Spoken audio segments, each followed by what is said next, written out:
সব জায়গায় ক্যামেরা আছে, পুলিশ দেখতে পাচ্ছে না। আমি আপনাদের মাধ্যমে পুলিশকে বলবো যে এইগুলো যদি বন্ধ না করাতে পারেন তো কালকে যখন এর রিঅ্যাকশন হবে তার দায় কিন্তু পুলিশকে নিতে হবে।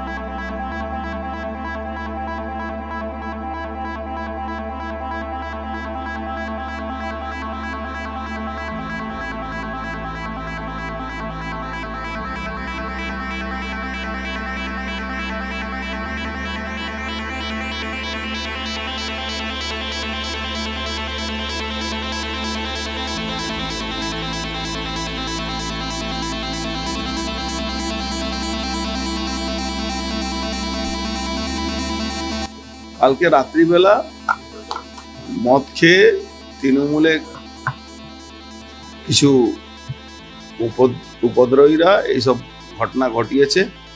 সব জায়গায় ক্যামেরা আছে, পুলিশ দেখতে পাচ্ছে না। আমি আপনাদের মাধ্যমে পুলিশকে বলবো যে এইগুলো যদি বন্ধ না করাতে পারেন তো কালকে যখন এর রিঅ্যাকশন হবে তার দায় কিন্তু পুলিশকে নিতে হবে। আর নাহলে ইমিডিয়েট ক্যামেরাটা দেখে কারা বোম মেরেছে তাকে অ্যারেস্ট করুন। আর যদি না অ্যারেস্ট করুন তাহলে খোলা ময়দানে লড়াই হবে। কোনো উপায় নেই, আমাদের কাছে কোনো উপায় নেই, ব্যাক ফুটে যাওয়ার আমাদের কাছে কোনো জায়গাও নেই। উমাশঙ্কর সিং আমাদের রাজ্য নেতা আছেন, তার বাড়ির সামনে বোম পড়েছে। তা এতে এরা ভাবছে কি এতে কোনো লোক ভয় পাবে? এখানে ভাটপাড়া লোক ভয় পাওয়ার জন্য ভয়ের জন্মই নেই। তার জবাব পেয়ে যাবে। জবাবটা কিভাবে দিতে হবে সেটাও আমরা জানি। পুলিশ যদি এটা নিয়ে না এগিয়ে যায় বা না অ্যারেস্ট করে। আপনার বাড়ির সামনেই তো? না, আমার বাড়ির সামনে নেই, কিন্তু আছে। আর তৃণমূলের কাছে তো এর ছাড়া কোনো অস্ত্র নেই, কিন্তু এটাও আছে যারা করছে যদি না ধরে তাহলে আমরা আমাদের ব্যবস্থা নিয়ে নেবো।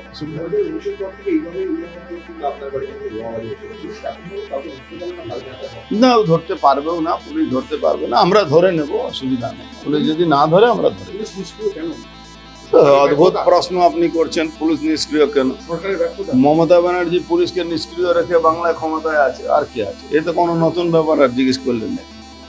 এটা তো মমতা ব্যানার্জি ক্ষমতায় থাকার জন্য পুলিশকে নিষ্ক্রিয় রাখে।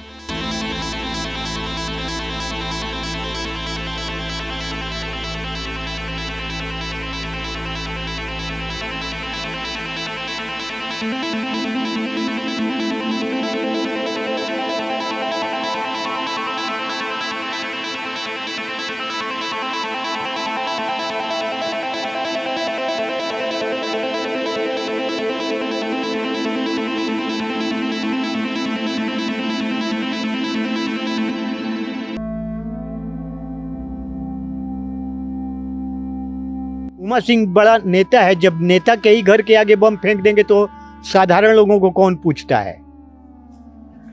नेता के आगे उसके आगे बम फेंक दिया गया तो फिर साधारण लोगों का क्या? लोग तो यही कहेंगे कि उमा सिंह के घर के आगे बम फेंका गया।